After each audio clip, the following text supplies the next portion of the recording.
University మంచి భవిష్యత్తు కోసం తెలుగు విద్యార్థులు ఇష్టపడే యూనివర్సిటీ. కాల్ 9059052378 9059052379.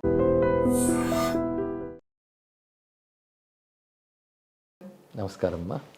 గురువుగారు, ప్రతి ఒక్కరికి కూడా జన్మదినం అనేది సంవత్సరంలో ఒక్కసారి వస్తుంది. కానీ మన హనుమంతుల వారికి మాత్రం సంవత్సరంలో 2 సార్లు హనుమాన్ జయంతి ఉత్సవాలు జరుపుకుంటూ ఉంటాం. నిజంగా హనుమంతుల వారికి 2 జన్మదినాలు ఉన్నాయా గురుగారు? అలా ఎలా సాధ్యమవుతుంది? మామూలుగా చైత్ర మాసంలో ఒకసారి, వైశాఖ మాసంలో ఒకసారి మనం ఉత్సవాలు జరుపుకుంటూ ఉంటాం. నిజమైన జన్మదినం ఎప్పుడు గురుగారు? చైత్ర పూర్ణిమ, వైశాఖ బహుళ దశమి, ఈ 2 కూడా హనుమత్ జయంతులుగా చెప్పబడుతున్నాయి. అయితే మార్గశిర మాసంలో కూడా ఒక హనుమద్ ఆరాధన, హనుమత్ జయంతిని చెప్పబడుతూ ఉన్నాయి. అంటే వీటి భేదాలు ఎలా ఏర్పడ్డాయని ఆలోచిస్తే వాల్మీకి రామాయణంలో మాత్రం హనుమంతుడు ఏ తిథిలో పుట్టాడో చెప్పలేదు. రాముడు ఎప్పుడు పుట్టాడో చెప్పారు, చైత్రశుద్ధ నవమి. అలాగని హనుమంతుడు పుట్టిన తిథి అనేది చెప్పబడలేదు. అయితే మంత్రశాస్త్రాల్లో హనుమంతుడి ఆరాధనకు సంబంధించిన చెప్పినప్పుడు మనకి పరాశర సంహిత అనే గ్రంథంలో మాత్రం వైశాఖే మాస కృష్ణాయాం దశమ్యాం మందవాసరే అని వైశాఖ మాసంలో బహుళ పక్షంలో దశమి నాడు శనివారం నాడు హనుమత్ స్వామి ఆవిర్భవించారు అని పరాశర సంహిత అనే మంత్రశాస్త్ర గ్రంథం మనకు చెప్తుంది. అయితే చైత్ర పూర్ణిమ నాడు పుట్టాడని చాలా చోట్ల వ్యాప్తిగా కనబడుతున్నది. దీనికి మనకు ప్రమాణంగా చైత్ర పూర్ణిమ నాడు హనుమత్ జయంతి ఉత్తరాదిలో బాగా చేస్తారు. మన హైదరాబాద్ నగరాల్లో కూడాను చైత్ర పూర్ణిమ నాడు చేస్తారు. కానీ ఇతర మన తెలుగునాట మాత్రం చైత్ర పూర్ణిమ చేయరు, హనుమత్ జయంతిని దీన్నే చేస్తారు. దీనికి భేదం ఏమిటా అని ఆలోచిస్తే పురాణాల్లో చెప్పిన దాని ప్రకారంగా స్వామి ఆవిర్భావం అనేటువంటిది ఆ ప్రమాణం అక్కడ, ఈ ప్రమాణం ఇక్కడ గోచరిస్తుంది. మంత్రశాస్త్ర ప్రమాణం తీసుకున్నారు ఇక్కడ. చైత్ర పూర్ణిమ అనేది దేని ఆధారంగా తీసుకున్నారు అని ఆలోచిస్తే వాళ్ళ ఉపాసనా శాస్త్రాల ఆధారంగా వాళ్ళు తీసుకున్నారు. ఇందులో ఏది సత్యమై ఉంటుంది అంటే ఏదో ఒకటి కదా సత్యం కావాలి అంటే మంత్రమూర్తులు వీళ్ళు. హనుమంతుడు ఒక మంత్రమూర్తి. ఆ మంత్రమూర్తి ఋషులు చేసిన తపస్సుకి సాక్షాత్కరించినప్పుడు వారికి ఆవిర్భావం ఎప్పుడు గోచరించిందో దాని ప్రకారంగా ఆ రోజుని నిర్ణయిస్తారు. అలాగా ఒకరు మార్గశిరం అంటారు, ఒకరు చైత్రం అంటారు. హనుమద్ అవతారాలు చాలా ఉన్నాయి. మనకు తెలిసి అంజనాదేవి పుత్రుడు హనుమంతుడు ఒకటే. హనుమంతుడు మంత్రమూర్తి. మంత్రమూర్తులు పుట్టేవారు కాదు, ఉన్నవాళ్ళు. వాళ్ళు ఎప్పుడూ ఉంటారు మంత్రమూర్తులు. ఎవరు ఆ మంత్రాన్ని జపిస్తారో వారికి ఆ దైవం సత్యం. చారిత్రక పాత్రలు కావాలి, మంత్ర దేవతలుగా. ఆ హనుమన్ మంత్రాలు చాలా ఉన్నాయి శాస్త్రాల్లో. అలాంటి హనుమంతుడు సాక్షాత్ రుద్రస్వరూపుడు. లోక కళ్యాణార్థం ఒకానొక ప్రయోజనం కోసమని అంజనాదేవి గర్భంలో ఆయన ఆవిర్భవించారు. అది మాత్రం వైశాఖంలో బహుళ దశమి అని చెప్తున్నారు ప్రసిద్ధిగా. అందుకు అది మనం ప్రమాణంగా తీసుకుంటున్నాం. అయితే కొంతమంది చెప్తారు అది ఎంతవరకు ప్రమాణము, కానీ ఆయన ఉద్భవించింది మాత్రం వైశాఖ బహుళ దశమే. కానీ హనుమత్ స్వామి ఉద్భవించిన తర్వాత సూర్యుడి వైపు వెళతాడు కదా, వెళ్ళినప్పుడు ఇంద్రుడు వజ్రాయుధంతో కొడతాడు. దానితో హనుమంతుడు మూర్ఛితుడై పడిపోతాడు. అంత వజ్రాయుధం కూడా ఆయన ఏం చేయలేకపోయింది. అప్పుడు మూర్ఛితుడై పడిపోగానే వాయుదేవుడు తన పుత్రుడికి ఇలా జరిగిందని చెప్పి స్తంభింపజేస్తాడు వాయుని. అప్పుడు బ్రహ్మదేవుడు వచ్చి హనుమంతుడిని, పసిగా ఉన్న హనుమంతుడిని ఒళ్ళో పెట్టుకుంటాడు. తర్వాత ఆయన చెయ్యి తీసి నిమరగానే హనుమంతుడికి మెలకు వస్తుంది. కనుక వైశాఖ బహుళ దశమి నాడు పుట్టిన హనుమత్ స్వామి తిరిగి దెబ్బతిన్నాక బ్రహ్మదేవుడి ఒళ్ళో తిరిగి లేచినది చైత్ర పూర్ణిమ కనుక దాన్ని కూడా లెక్క కట్టి 2 జయంతులు ఆయనకు చేశారు అని కొందరు పెద్దల వివరణ ఇచ్చారు. కనుక 2 రకాల జయంతులు అంటే మొదట పుట్టినది అదే, తర్వాత దెబ్బతిని మళ్ళీ ఆయన రావడం అనే దాన్ని కూడా మరొక ఆవిర్భావం కింద భావన చేశారు. పైగా ఋషులకి సాక్షాత్కరించినటువంటివి కూడా ముహూర్తాల కిందకు వస్తాయి. ఏ ముహూర్తంలో సాక్షాత్కరించాడో దాన్ని వాళ్ళు ప్రధానంగా చెప్తారు. ఇక హనుమన్మూర్తులు చాలా చాలా ఉన్నాయి. హనుమన్ మంత్రభేదాలు కూడా చాలా ఉన్నాయి. పంచముఖాంజనేయ మూర్తి ఉంది, అది రామాయణంలో కనబడుతుంది మనకి. అదేవిధంగా ఆపదుద్ధార హనుమన్ మంత్రుడు మరో మంత్రం ఉంది. విశేషంగా హనుమన్ మంత్రాలు చాలా చాలా గోచరిస్తాయి. తులసీదాసుల వారు హనుమదుపాసకుడు. ఆయన అలాంటి హనుమన్ మూర్తిని చూశాడు ఆయన ప్రత్యక్షంగా. అందుకే హనుమాన్ చాలీసా మొదలైనవన్నీ ఆయనే రాశారు కదా. కనుకనే కథలో పాత్రగా ఉన్న హనుమంతుడు, మంత్రశాస్త్రాలు హనుమంతుడు, ఈ రెండింటికి మనకి తేడా ఎందుకు కనిపిస్తుందంటే కథలో పాత్ర వచ్చినప్పుడు హ్యూమన్ లిమిటేషన్స్, ఒక మానవుడిగా ఉన్నప్పుడు ఎలా ఉంటారో అలా ప్రవర్తించాడు ఆయన. మంత్రదేవతలు వాళ్ళకి ఆ పరిమితులు ఉండవు, వాళ్ళ స్వరూపంతో సంచరిస్తుంటారు. అయితే ఒక మంత్రదేవతే ఆవిర్భవిస్తుంది. అవతారం అనేది దేన్ని అనాలంటే ఒక మంత్రాది దేవత, ఎప్పుడూ ఉండే మంత్రాది దేవత లోక కళ్యాణం కోసం రూపం స్వీకరించినప్పుడు అవతారం అంటారు. అలాగే రాముడు అంతే, ఆయన సాక్షాత్ నారాయణుడు. రామతారక మంత్రం వేదాల్లో ఉంది. ఆ తారక మంత్ర దేవతే దశరథ పుత్రుడిగా ఆవిర్భవించాడు. మనకి రామకథ ఆయన మానవుడికి వచ్చిన కానీ మనందరికీ తెలిసింది. హనుమంతుడు కూడా అంజనాదేవికి పుత్రుడిగా కలిగాడు ఆయన. అంతకుముందు ఆయన మంత్రదేవత ఎప్పుడూ ఉండేవాడే. అయితే మంత్రదేవత అవతరిస్తే గొప్పతనం ఎలా ఉంటుందంటే మామూలు మాల్లాగే తిరుగుతున్నట్టు కనబడతారు, కానీ ఆ మంత్రశక్తి వాళ్ళు చేసే పనుల్లో కనబడుతుంటుంది. అంటే హనుమంతుడు ఉన్నాడు అంటే పంచముఖాంజనేయుడు అంటాం. 5 ముఖాలు అంటే ఒకటి వానర ముఖం, ఒకటి సింహముఖం, మూడవది గరుడ ముఖం, వరాహ ముఖం, హయగ్రీవ ముఖం. 5 వదనాలు. 5 వదనాలతో భూమి మీద ఆయన తిరగలేదు, ఆయన వానర వదనంతోనే తిరిగాడు. మరి పంచముఖాంజనేయుడు ఎందుకంటే పంచముఖాంజనేయ మంత్రం ఉంది. ఆ మంత్ర దేవత మాత్రం 5 ముఖాలకు ఉంటుంది. ఆయన హనుమంతుడిగా వచ్చినప్పుడు మామూలు వానర వదనంతోనే ఉన్నాడు, కానీ ఆయన చేసిన పనుల్లో 5 దేవతా లక్షణాలు కనబడతాయి. అంటే వానరుడు పుట్టుకతోనే వానరుడు. ఇక నరసింహ స్వరూపం అంటే రాక్షస సంహారం చేసినప్పుడు ఆయన నరసింహుడిలాగా విజృంభించాడు.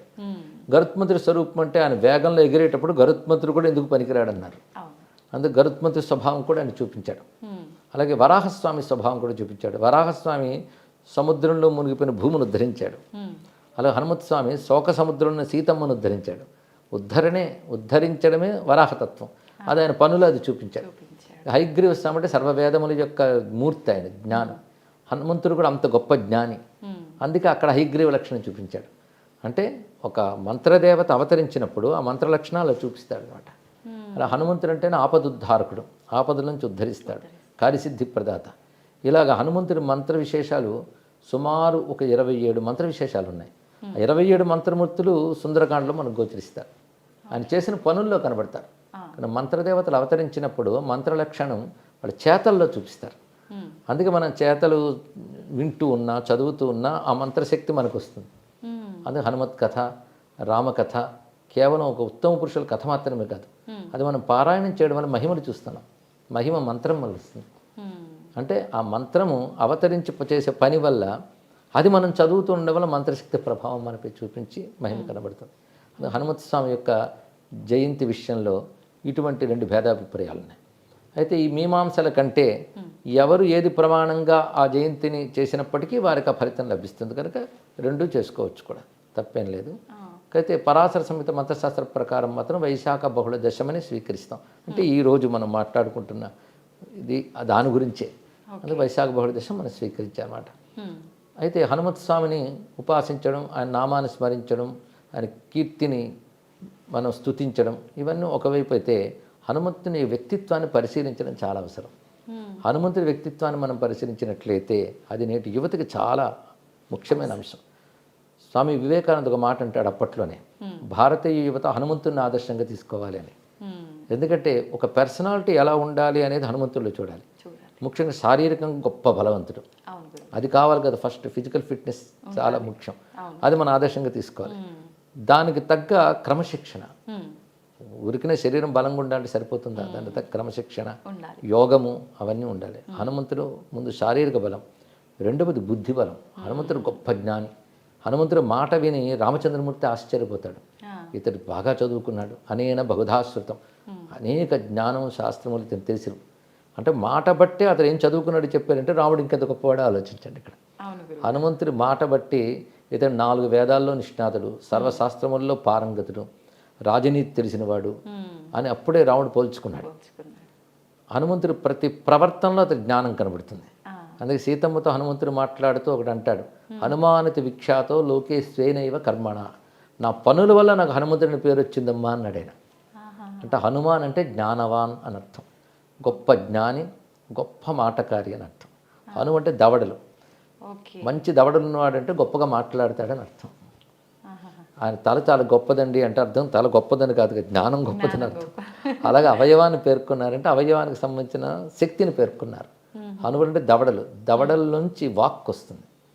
అందుకే వేదమంత్రాల్లో కూడా వాక్కు గురించి చెప్తూ అధరాహను పూర్వ రూపం, ఉత్తరాహను ఉత్తర రూపం, వాక్ సంధానం జిహ్వా సంధి అనే మంత్రం వస్తుంది, ఉపనిషత్తుల్లోనే వస్తుంది. ఇక్కడ అంటే అరణి అని ఉంటుంది, మథనం చేస్తారు యజ్ఞాగ్ని, కిందన ఒక చెక్క పెడతారు, పైన ఒక చెక్క పెడతారు, మథనం చేస్తే అగ్ని వస్తుంది. అలాగే కింద దవడ పై దవడ మధ్యలో 4 అనుసంధానం, దాని నుంచి పుట్టిన అగ్ని వాక్కు అని చెప్పారు. కానీ హనువుల నుంచి పుట్టే వాక్కుని హనుమాన్ అన్నారు. మ్మ్. హనుమ అంటే దవడల. అందుకే వాక్ ఆయన దగ్గర ఉన్న గొప్ప విషయం. వాల్మీకి కూడా హనుమంతుడి గురించి చెప్పాడు, వాక్యకోవిద అన్నాడు. గొప్ప మాట్లాడతాడు, అంటే గొప్పగా మాట్లాడంటే అర్థం మాట్లాడగలిగితే జ్ఞానం ఆయన దగ్గర ఉందని అర్థం. ఉంది. కనుక వాక్ అంటే జ్ఞానం వ్యక్తీకరింపబడితే వాక్ అవుతుంది. మ్మ్. హనుమాన్ అంటే జ్ఞానవాన్ అని అర్థం. ఓకే. కానీ హనుమాన్ అంటే జ్ఞానస్వరూపుడు. ఈ రహస్యం తులసీదాసుకు తెలుసు కనుకనే జయ హనుమాన్ జ్ఞానగుణసాగర్ అన్నాడు. మ్మ్. కానీ హనుమంతుడి దగ్గర ఉండేది రెండవది జ్ఞానం, శారీరక బలంతో పాటు. అది మూడవది ఏమిటి అంటే జ్ఞానాన్ని వినియోగించే పద్ధతి. జ్ఞానం ఊరికని తెలుసుకుంటే ఏం లాభం, అది వినియోగింపబడాలి. అవును. అంటే ప్రవర్తనలో కనబడుతుంది, ఎక్కడెక్కడ ఎలా ప్రవర్తించాడు, కార్యాన్ని ఎంత సానుకూలపరుస్తాడు, ఇవన్నీ కూడా చూపిస్తాడు. తెలియాలి. అది మూడవది. ఇక నాలుగవది ఉపకార బుద్ధి. హనుమంతుడు ఏది తన కోసం చేసుకోలేదు. రాముడిని ఆశ్రయించిన వాళ్ళందరూ వాళ్ళ ప్రయోజనాలు రాముడి నుంచి పొందారు, కానీ హనుమంతుడు ఏది ఎవరిని అడగలేదు, పొందలేదు. మ్మ్. తాను అందరికి ఇచ్చాడు. అదే మెచ్చుకున్నాడు వివేకానంద. మనలో అటువంటి ఉపకార బుద్ధి, త్యాగ బుద్ధి ఉండాలి. లోకక్షేమం కోసం పనిచేశాడు ఆయన. రామకార్యం అంటే లోకక్షేమమే. మ్మ్. పైగా ఇన్ని ఉంటూ కూడా అహంకారం ఎక్కడ లేదు హనుమంతుడి దగ్గర. మ్మ్. దాన్ని రామదాసుడిని అత్యంత వినయంగా ప్రకటించుకున్నాడు. అవును గురుగారు. అన్ని గొప్ప లక్షణాలు. అలాంటి లక్షణాలు 8 తీసుకుని హనుమంతుడు 8 లక్షణాలు చెప్పారు మన వాళ్ళు. బుద్ధిర్బలం, యశోధైర్యం, నిర్భయత్వం, అరోగత, అజాడ్యం, వాక్పటుత్వంచ హనుమత్ స్మరణాత్ భవేత్ అన్నారు ఇక్కడ. మ్మ్.